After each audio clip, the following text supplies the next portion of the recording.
try and find out things they don't already know. But for me, there's some big players that you'd expect to be in there that are missing. So the obvious ones being Rhiannon Marshall,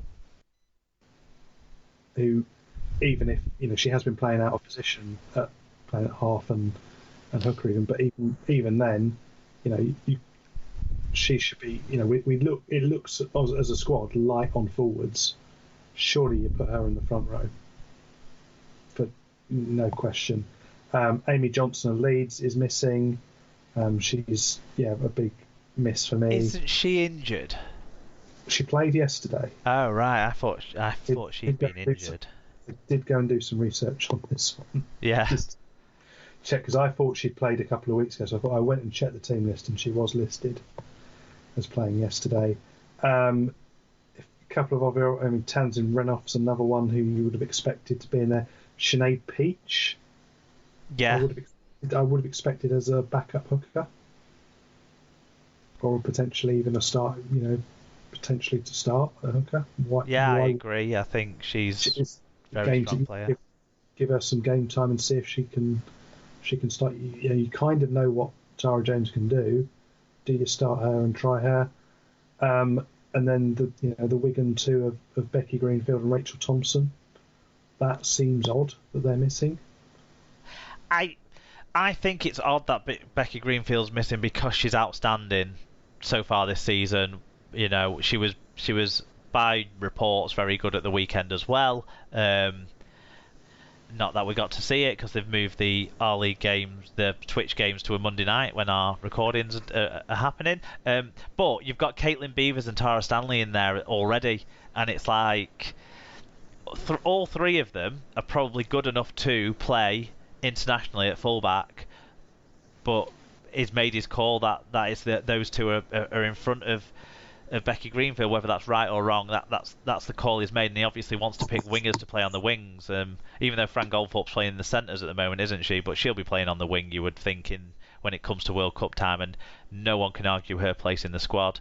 You'd expect her on one wing and Gentles on the other? That's what I would expect, with Hardcastle and Roberts in the centres.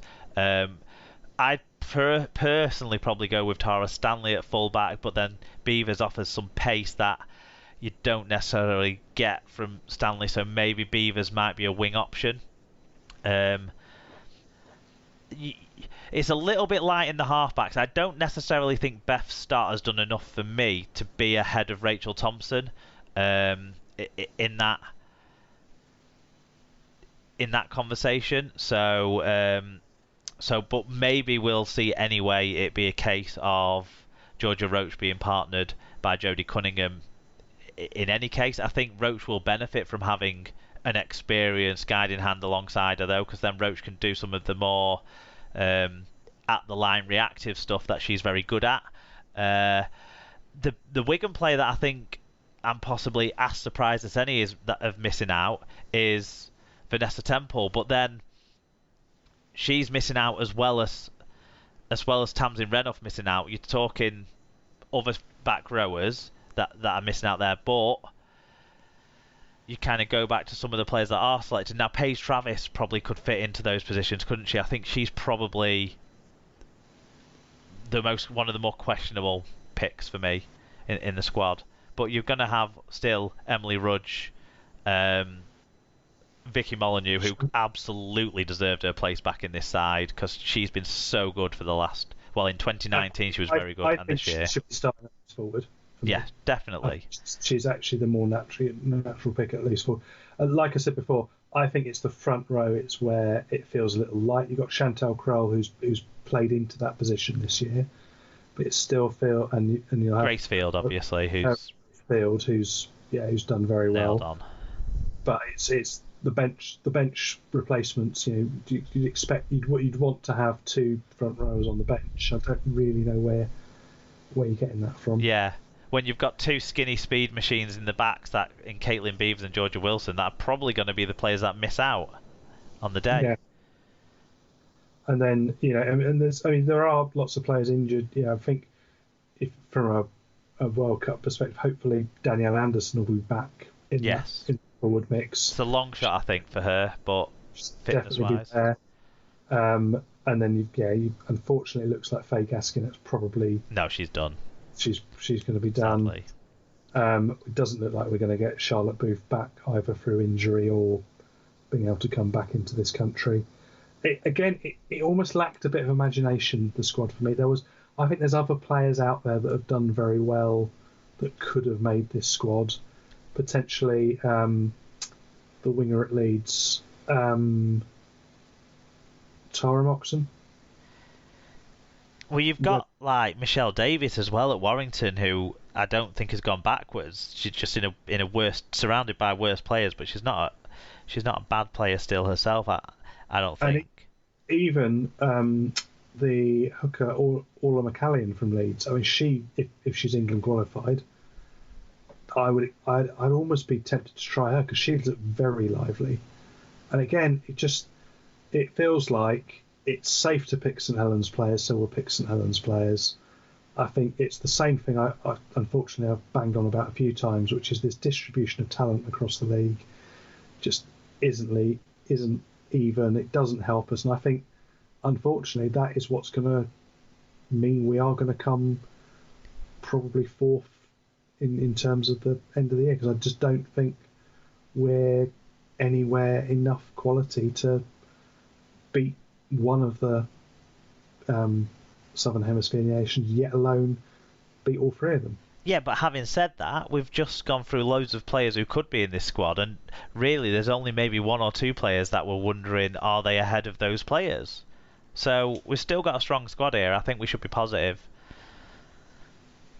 If we get it right at the time and we have a bit of luck in the tournament or what have you, I think there's still a chance of this team getting to a final, and that would be seen as a success, I think. Yeah, I think the gulf is too big. I mean, if you watch the Women's Origin on Friday, I think you'll see the speed of the game and the pace of the game, and the athletes on show are just going to be 4 levels above. Let's talk about the Wales side then, because Wales Women's Rugby League have named the squad featuring 10 uncapped players for Friday's international against England. I don't understand how it's only 10 uncapped players, because it's going to be their first ever test match, but they have played a few non-test matches. They did make the choice to give caps. They deliberately said it at the time, to give caps to players playing in the games against GB Teachers and England Lions. They made those as capped internationals. Fair enough. Anyway, the Wales women's squad is Fifian Jones, Sarah Jones, Ellery Michael, all from the Bridgend Blue Bulls / Cardiff Demons, Jess McCauley from the Army, Laura Aitken, Leanne Bernal, Danielle DiNapoli, and Seren Goff Walters, Charlie Mundy, Amberley Rook, Rafiuki Taylor, all from the Cardiff Blue Dragons / Cardiff Demons, Emily Hughes, Catherine Salter, both from the London Broncos, Shawnee Davies, Fifion Lewis, Lowry Norkett, and Sarah Prosser, all from the Rhondda Outlaws / the Cardiff Demons, and Kieran McCosh from the Warrington Wolves, and Caris Marsh from the Wigan Warriors. Literally the only player from this team that I've got any awareness of at all. So obviously all those / Cardiff Demons girls, they all play for their local teams, but for this Southern Super League that's been put together as well, they form that side. That represents Wales there.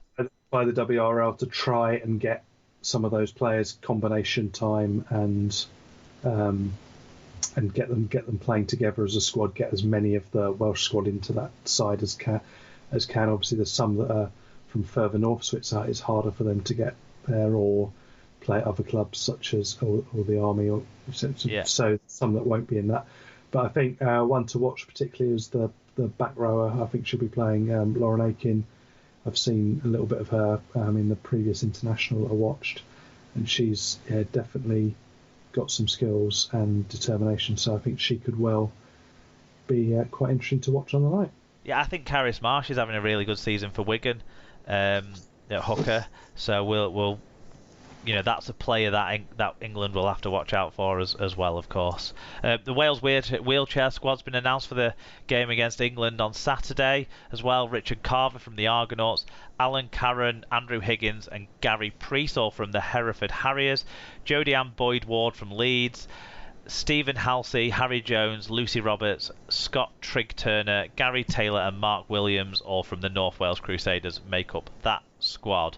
Whilst we're sort of hovering around stories that came out today, the Rugby Football League says that up to 45,000 fans will be able to attend July's Challenge Cup final and the 1895 Cup final at Wembley.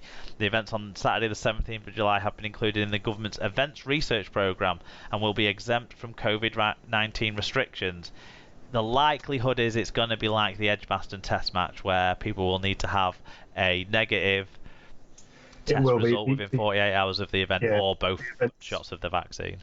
The research program, because it's the same rules for Wimbledon, and you have to produce a thing on entry that says you've either been double vaxxed or you've got a negative test. So any of the few hundred people listening to this that are going to that, be aware of those things, and don't kick off about them, because it's going to be fantastic to see 45,000 fans there. Well, I mean that's pretty much as many as we were gonna sell anyway.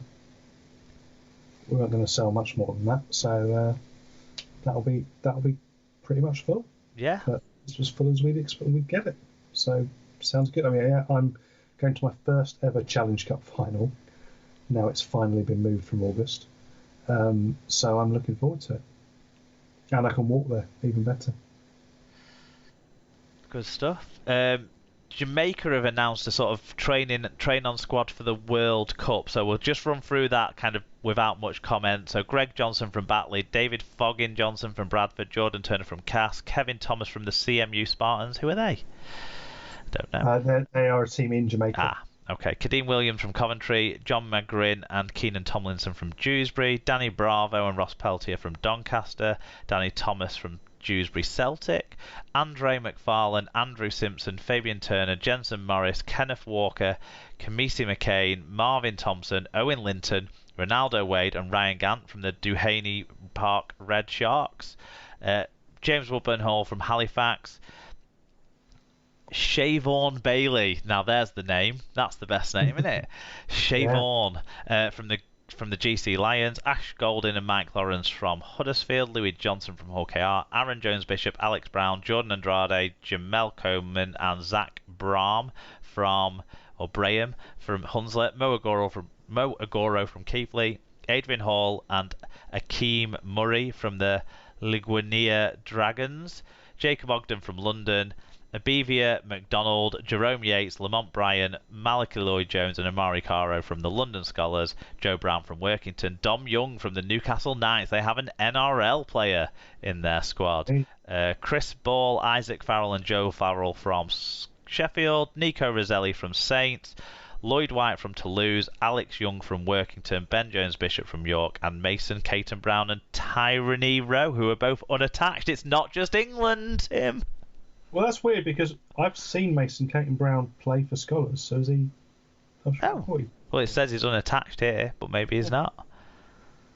No, maybe I'm just dreaming. Anyway, some names in that and some interesting. I mean, a few people that I'm possibly surprised if they'll actually make the final squad. I mean, it's a coincidence Jamal Coleman's made it when his brother's the coach, isn't it?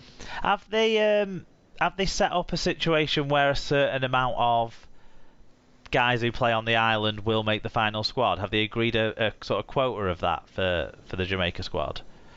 Not that I've seen. I know that Romeo Monteith was talking about that they wanted to make sure they did have some local representation in the maybe squad. 4 or 5 in the squad. Yeah, and I hope they do because I think it'll be a big boost for them. I think there's a decent side in there. And Definitely. It's not really going to change their ability to win the cup or anything, is it? So no. And Ross Peltier now free of any political distractions, so that's all good. And with a much cleansed Twitter feed. Yeah. And finally, we'll talk about the England squad. Now, what we had written down to talk about was the 24-man squad that had been announced, but unlike the combies, whilst I just quickly checked to make sure, but unlike the combies where a squad hasn't been announced yet at time